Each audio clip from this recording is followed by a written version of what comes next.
ব্যাপারে আমি আসছিলাম এত দ্রুত, সেদিন আমার অনেক কষ্ট হয়েছে, আমি এত দ্রুত আসছি। আমার দিনের নবী বলেন, ও জিব্রাইল, বলো তো ঘটনাটা কি? জিব্রাইল বললেন, হুজুর, আপনার বয়স যখন 50 বছর, অর্থাৎ নবুয়ত যখন আপনি প্রাপ্ত হইলেন, নবুয়তের 10ম বছরে আপনার বয়স যখন 50, এই সেই সেই বছরে আপনার স্ত্রী হযরত খাদিজাতুল কুবরা ইন্তেকাল করেছেন। আমরা সবাই বলি ইন্না লিল্লাহি ওয়া ইন্না ইলাইহি রাজিউন। হযরত জিবরাইল বলেন, নবুয়তের 10ম বছর, অর্থাৎ আপনার বয়স যখন 50, আপনাকে সবচেয়ে সাহারা দিয়ে, সবচেয়ে চতুর্দিক থেকে টেক আপ করে যিনি আপনাকে সব দিক থেকে পাহারা দিয়ে রাখতেন, তিনি হলেন আপনার চাচা আবু তালিব। সেও মারা গেল। আপনার গার্জিয়ান বলতে কেউ নাই, অভিভাবক বলতে কেউ নাই। আপনি একেবারে অভিভাবক শূন্য হয়ে পড়েছিলেন নবুয়তের 10ম বছর। মক্কার মানুষরা আপনাকে আপনার শত্রু হয়ে পড়েছে। চতুর্দিক থেকে শুধু আপনার বিপদ আর বিপদ।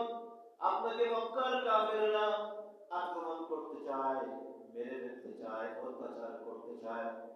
আপনি তখন ভাবলেন যে আমি মক্কা থেকে দ্বীনের দাওয়াত প্রচারের জন্য, দ্বীন প্রচারের জন্য, কোরআনের বাণী, হাদিসের বাণী শোনানোর জন্য, এক আল্লাহর কথা শোনানোর জন্য আমি মক্কায় না থেকে আমি এখন তায়েফ যাব।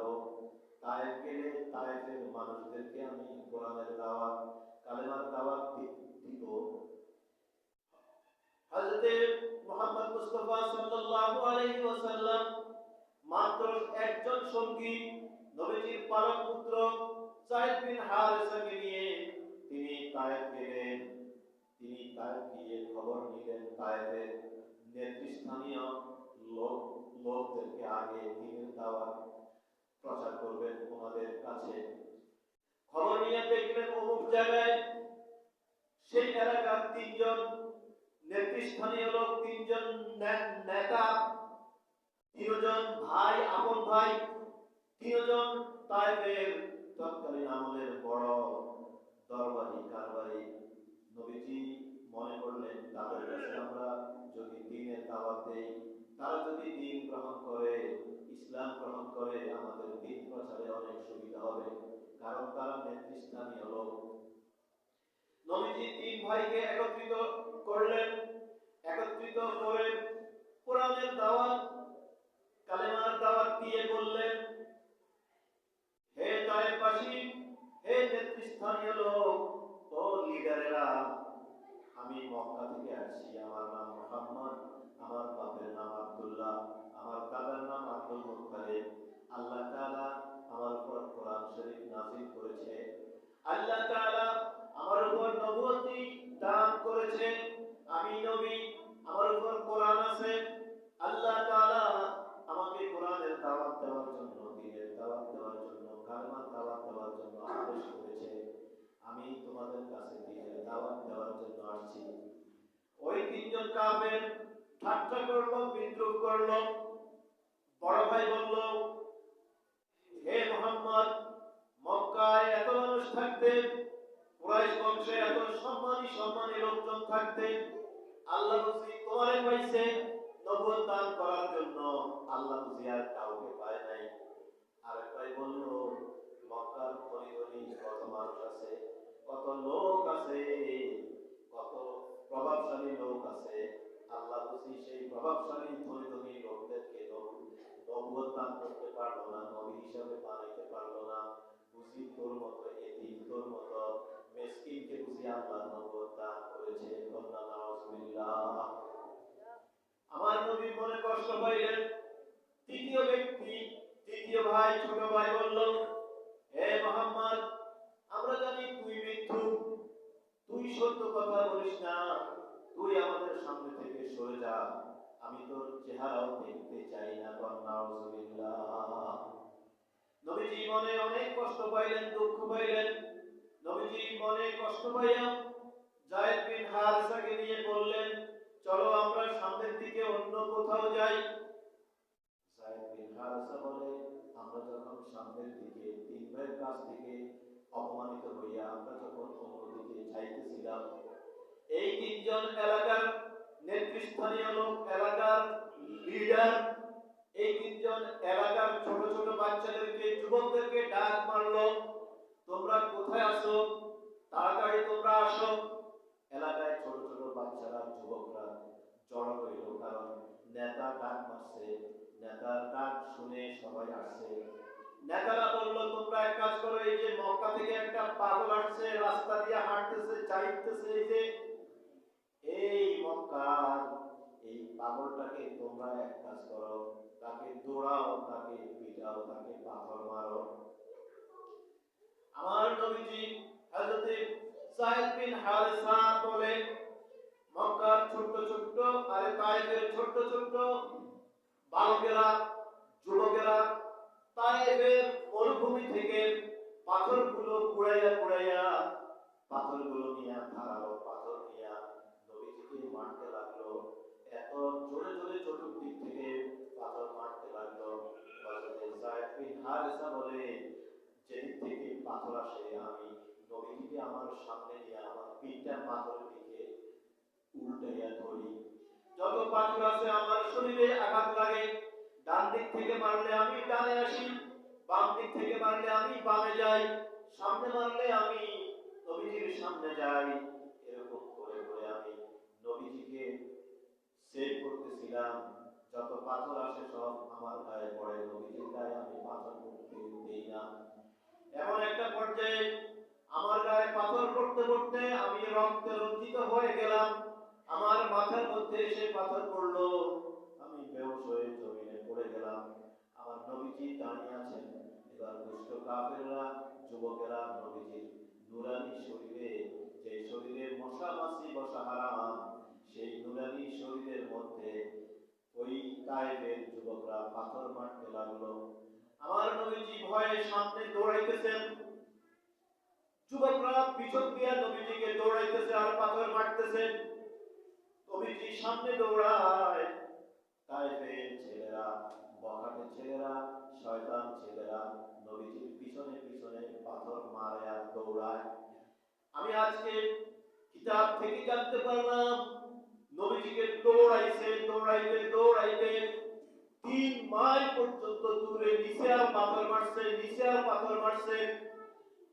3 মাইল পর্যন্ত নবীজি গিয়ে নবীজি বেহুশ হয়ে জমিনে পড়ে গেলেন। নবীজি আর ঠিক থাকতে পারলেন না। নবীজির সমস্ত শরীরের মধ্যে শুধু পাথরের আঘাত আর আঘাত।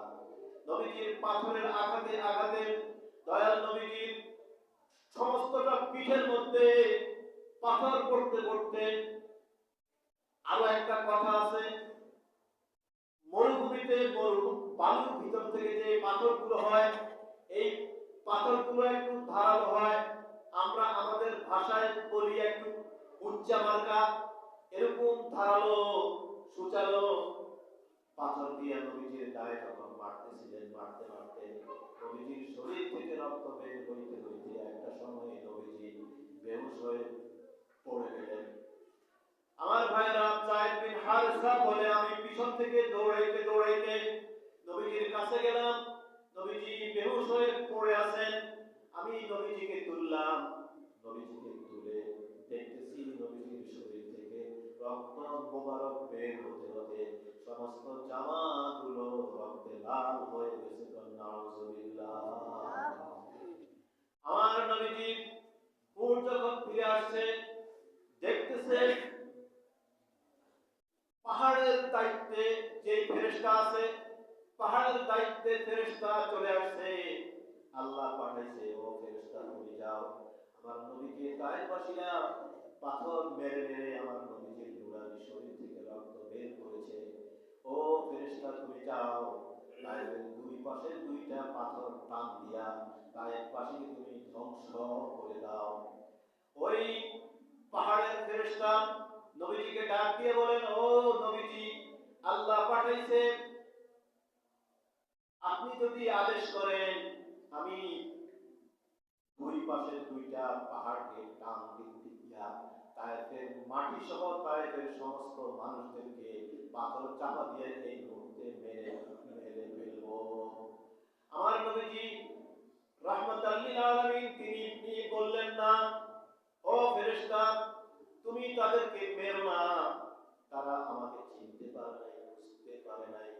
আর আমি যদি এখন বদদোয়া দেই, আমি যদি বলি তারা যদি মরে যায় তাহলে আমি এই প্রচার করবো কার সাথে, কার কাছে। আমার ভাইরা, আমি আমার মূল মূল পয়েন্টে আসি, সময় শেষ পর্যায়ে। আমার ভাইরা, নবীজির এক পর্যায়ে সমস্ত জামাগুলো ভিজে গেছে, ওনার শরীর থেকে রক্তগুলো বাইয়া বাইয়া বাইয়া বাইয়া ওনার পায়ে চামড়ার মোজা ছিল, চামড়ার মোজা তৎকালীন আমলে ব্যবহার করত। পায়ের মোজাগুলো নবীজির শরীর থেকে রক্তগুলো টেপাইয়া টেপাইয়া পড়তে পড়তে মোজাটা ভরে গেছে, মোজার মধ্যে কোনোটা পায়ের মোজা রক্ত ভরে গেছে, এক একেবারে পরিপূর্ণ হয়ে গেছে।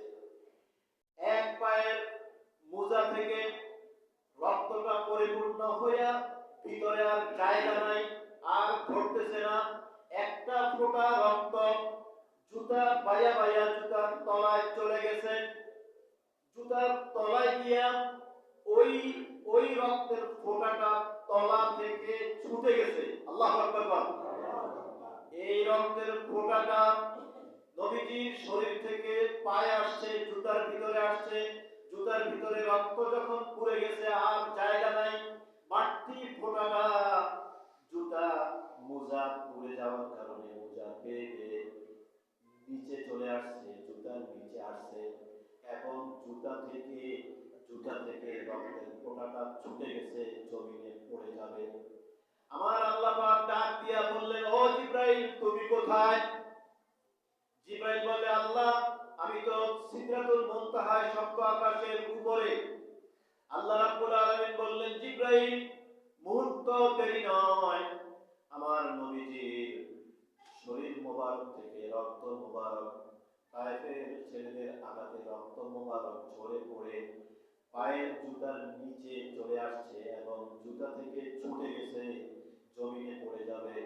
আর যদি নবীজির দয়াল নবীজির এই রক্তের ফোঁটা যদি তায়েফের জমিনে পড়ে যায়, তায়েফের জমিন এই রক্তের লোড গ্রহণ করতে পারবে না, এটার ভার, এটার ওজন, এটার সম্মান বহন করতে পারবে না। এই রক্ত যদি তায়েফের জমিনে পড়ে যায়, তায়েফের জমিনে ভূমিকম্প সৃষ্টি হয়ে যাবে। হতে পারে এই তায়েফের জমিনের ভূমিকম্পের কারণে কিয়ামত অনুষ্ঠিত হয়ে যেতে পারে। সুবহানাল্লাহ। ও জিবরাইল তুমি পা থেকে, পায়ের তলা থেকে রক্তের ফোঁটাটা ছুটে গেছে, নিচে পড়ে যাবে। বলেন তো জুতা থেকে আমরা যখন ওযু করি, আমাদের হাত থেকে যদি একটা ফোঁটা পানি পড়ে যায়, মাটিতে পড়তে কতক্ষণ লাগবে? কয়েক ঘন্টা। কয়েক ঘন্টা নয়, এক সেকেন্ডও লাগবে না। আর এইটা তো হাত উপরে, নবীজির পা মোবারক তো নিচে। নিচে নবীজি, আরে আল্লাহ তাআলা বলছেন, হে জিবরাইল নবীজির পায়ের তলা থেকে, জুতার তলা থেকে রক্তের ফোঁটা ছুটে গেছে, জমিনে পড়ে যাবে। জমিনে পড়ার আগে আগে জিবরাইল তুমি দৌড়ে যাও, ওই নবীজির নুরানি রক্ত তায়েফের জমিনে পড়ার আগে আগে আগে তুমি তোমার নুরানি পাখা ওই রক্তের ফোঁটার নিচে ধরিয়া দাও। সুবহানাল্লাহ। আমার ভাইরা, হযরত জিবরাইল বলে, হুজুর ওই দিন আপনার পা থেকে রক্ত যখন জুতার তলা থেকে জমিনে ছুটে গেছে, সেই মুহূর্তে আল্লাহ আমারে ডাক মারছে, তুমি দৌড়াইয়া যাও, এটা জমিনে পড়ার আগে আগে তুমি ধরে ফেলো। হুজুর আমি যে কি পরিমাণ দৌড় দিলাম, কত জোরে আসলাম, আমার ৬০০০ নূরের পাখা আমি টান দিলাম, এবং আমার যত শক্তি আছে, যত ক্ষমতা আছে, সর্বোচ্চ ক্ষমতা, সর্বোচ্চ পাওয়ার দিয়া আমি দৌড়ে আসতে আসতে আসতে আসতে আমি এত দ্রুত আসছি। হযরত জিবরাইল বলে, আমি আয়েশা দেখি যে এখনো কয়েক ১-২ ইঞ্চি জায়গা বাকি আছে রক্তের ফোঁটাটা জমিনে পড়ার আগে। সুবহানাল্লাহ।